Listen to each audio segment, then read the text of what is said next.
I do think it's wild. Don't you think it's crazy sometimes when you call one of your parents and they're still alive? You're like, oh shit. Like when my mom answers, I'm like, you're still here? And she's like, yes. My dad died. I wish my mom had died.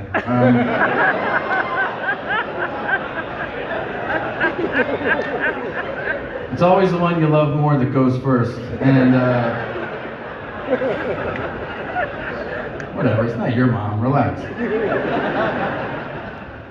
Well, she's alright. She's a selfish person, but she's fine. She's just a taker. You know, there's givers and takers. She's still my mom, okay? And yes, I will stand up for my mother. It just takes me more than it takes you, you know? Like if you met my mom and you're like, your mom's a real bitch, I'd be like, yeah, and? But I remember one time, I still had a day job, and she called me. She called me in tears, which is very strange. I was like, are you crying? And she tells me, she goes, I just got thrown out of a furniture store. And I was like, you want to say that again? She goes, I was shopping in a furniture store.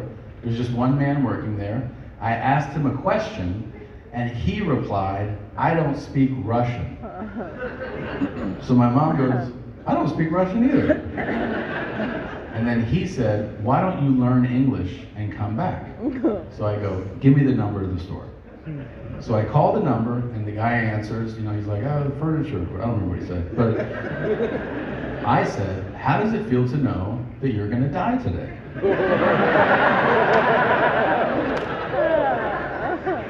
And he goes, what? I go, I don't know if it's going to happen at lunch. I don't know if it's going to happen when you're closing up shop. It might even happen right after you get home. But at some point today, someone's going to show up and they're going to kill you. And he goes, what the fuck? And then I hung up the phone. I was like, ooh, that felt good. Like, I liked it. This is 10 o'clock in the morning, by the way. Like, I just got to work.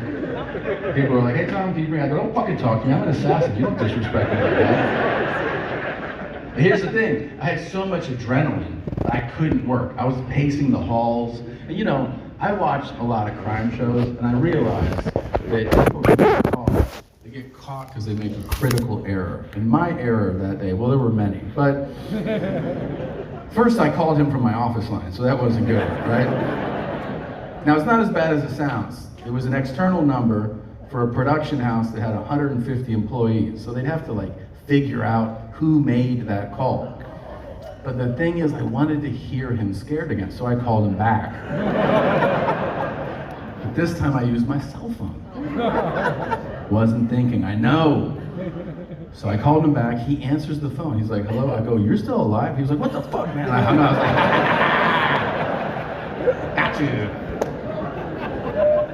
But then I was really pleased with myself, you know, I was at my tail, I was like, and then the phone rings, the office line, I answer it, and it's the guy. He goes, hey, dipshit, you call me from your cell phone, I know who you are. And I go, okay. He goes, how does it feel to know you're about to get fired? I go, well, it's better than knowing I'm about to die. And then I hung up and I was like, I'm definitely getting fired right now. A minute later, the phone rings again, and it's the security IT people from this office. They're like, hey, can you come up here? And I was like, sure, what's this all about?